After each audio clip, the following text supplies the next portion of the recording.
참 좋으신 예수님 감사를 드립니다.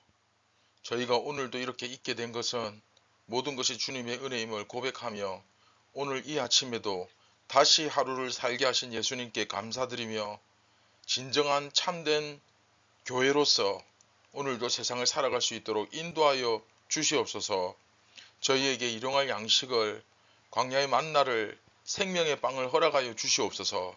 예수님처럼 살고 예수님처럼 죽고자 하는 결단과 믿음을 가지고 오늘도 거침없이 세상 가운데 서게 하여 주시옵소서. 예수님의 이름으로 기도드립니다. 아멘. 안녕하십니까 선한제자교회 성도 여러분, 2023년 9월 12일 화요일 아침이 밝아오고 있습니다. 네, 오늘 5번째 이야기 마지막 시간이죠. 세상 속에 바로 선 교회라는 제목으로 고린도전서 2장 3절부터 5절까지의 말씀을 우리 함께 보도록 하겠습니다. 내가 너희 가운데 거할 때에 약하고 두려워하고 심히 떨었노라. 내 말과 내 전도함이 설득력 있는 지혜의 말로 하지 아니하고 다만 성령의 나타나심과 능력으로 하여 너희 믿음이 사람의 지혜에 있지 아니하고 다만 하나님의 능력에 있게 하려 하였노라. 아멘.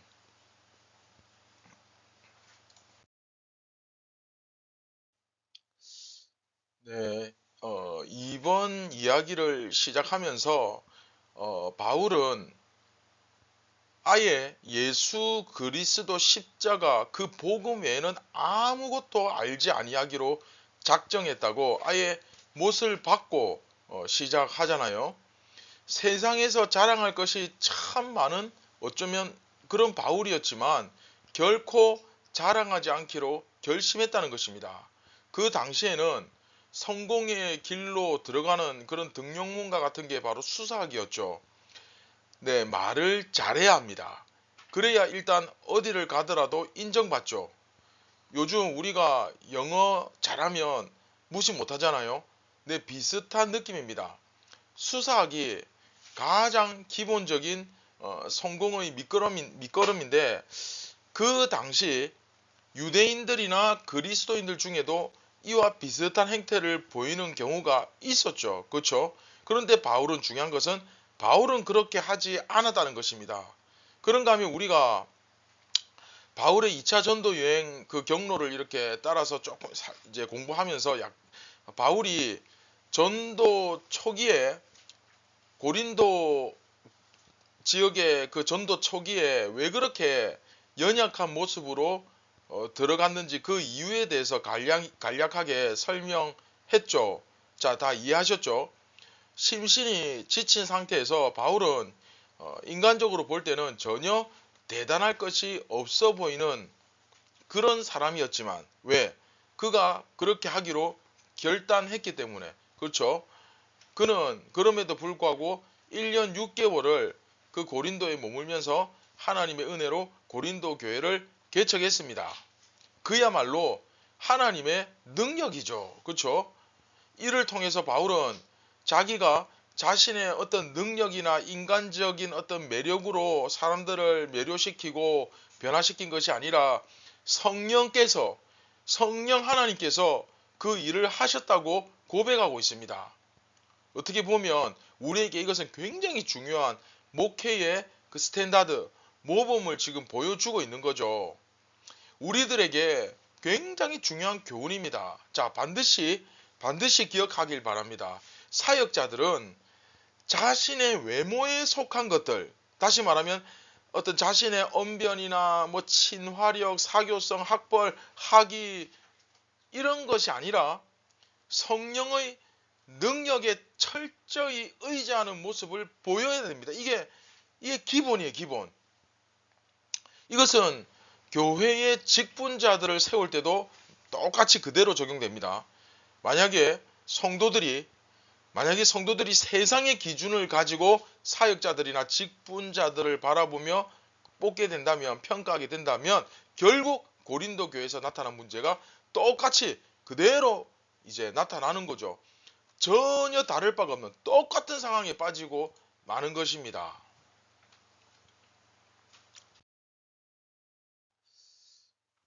자, 그런데 우리의 현실을 한번 생각해 보았으면 좋겠습니다. 우리가 보통 이제 교회라고 할 때 교회는 결코 목사의 공동체가 아닙니다. 교회는 목사의 것이 아닙니다. 모든 성도들이 다 그 각 교회의 주인이고 구성원입니다만은 현실적으로 그렇죠. 현실적으로 보면 목사가 또 중요하죠.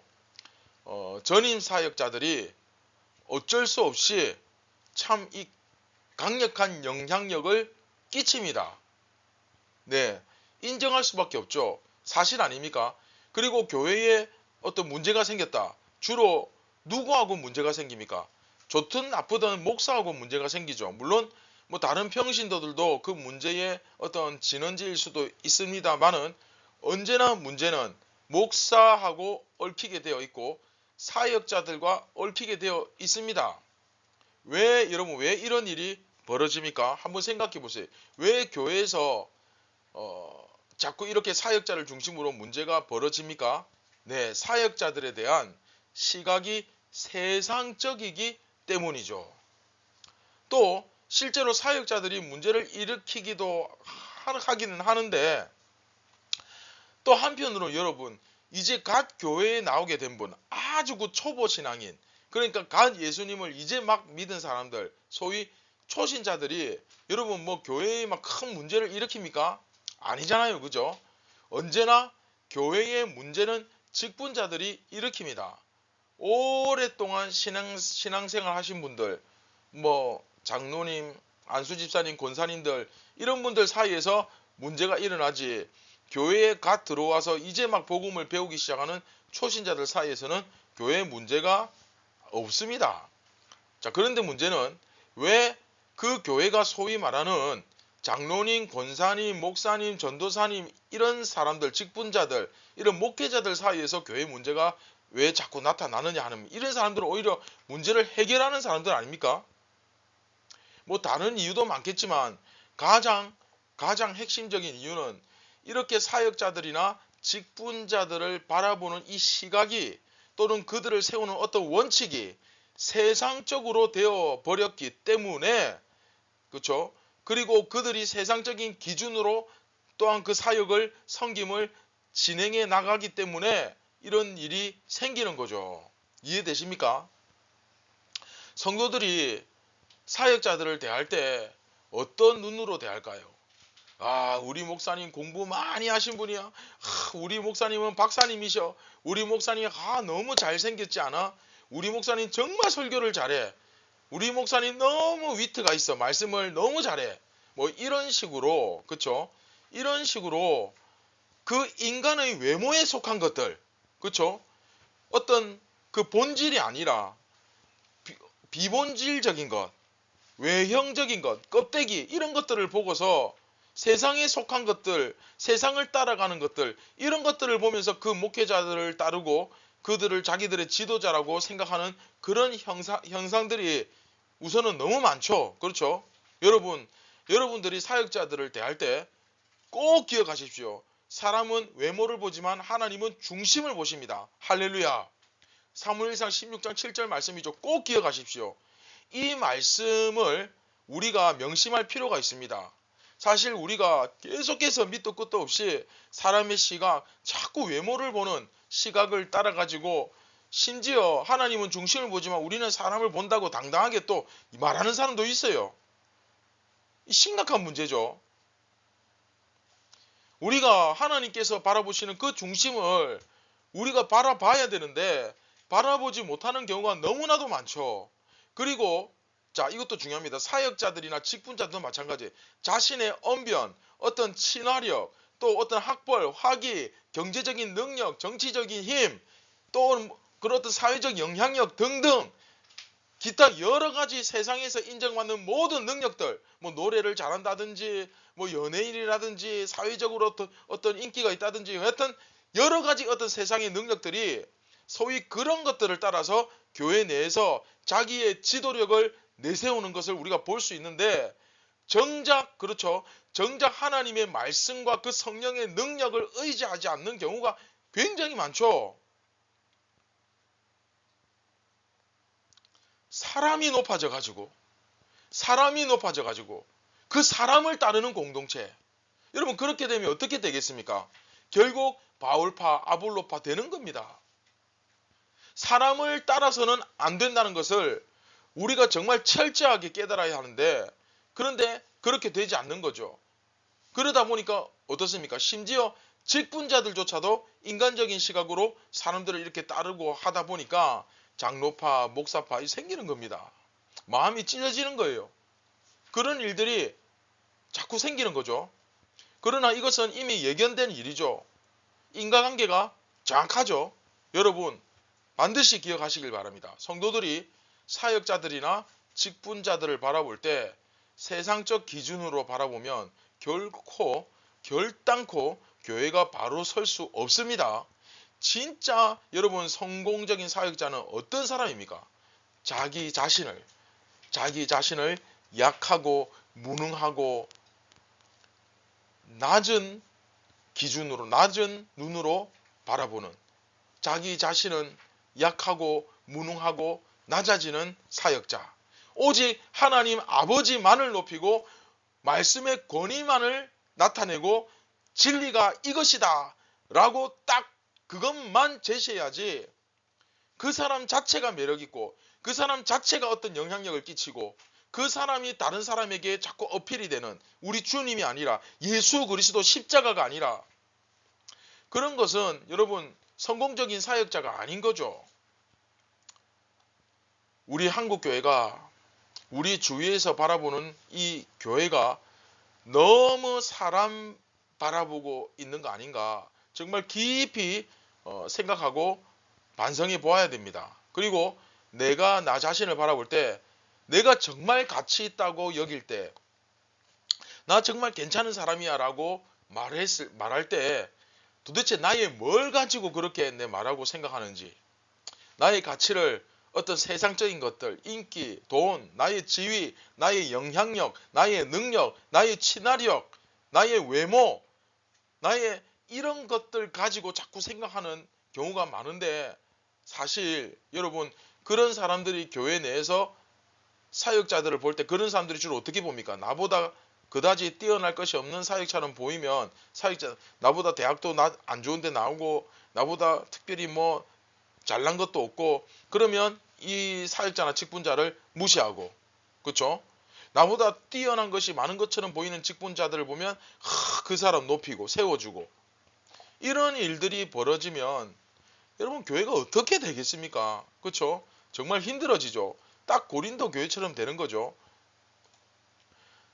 지금 내가 섬기는 교회는 어떤 기준을 가지고 사역자들과 직분자들을 지금 세우고 있는지 다시금 반성해 보았으면 좋겠습니다. 자, 말씀을 맺도록 하겠습니다. 사랑하는 선한 제자교회 성도 여러분, 우리가 좀 더 우리의 시각을 하나님의 시각에 똑바로 맞출 수 있었으면 좋겠습니다. 성경이 바로 말씀이 그런 것 아닙니까? 캐논, 그렇죠?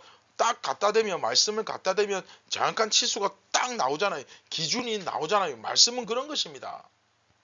교회 안에 있는, 교회 내에 있는 이 사역자들을 또는 직분자들을 우리가 바라볼 때, 그리고 내가 또 사역자가 되고 직분자가 되었을 때 정말 어떤 기준으로, 어떤 모습으로, 그렇죠? 교회를 섬겨야 할 것인지, 또 어떤 마음으로 그들을 세워주고 그들을 도와야, 동력해야 될 것인지를 정말 오늘 한번 깊이 성찰해 보았으면 좋겠습니다. 사랑하는 선한 제자 교회 성도 여러분, 가장 중요한 것은 하나님의 눈으로 중심을 볼 수 있어야 되는 것이고, 사람은 약하더라도, 비록 그 사람은 부족할지라도 진리가 높아지는 일들이 교회 가운데 있어야 된다는 사실을 우리 모두가 철저하게 깨닫고 기억하는 공동체가 되었으면 좋겠고, 또 그것을 위해서 우리가 이 아침에 함께 기도할 수 있었으면 좋겠습니다.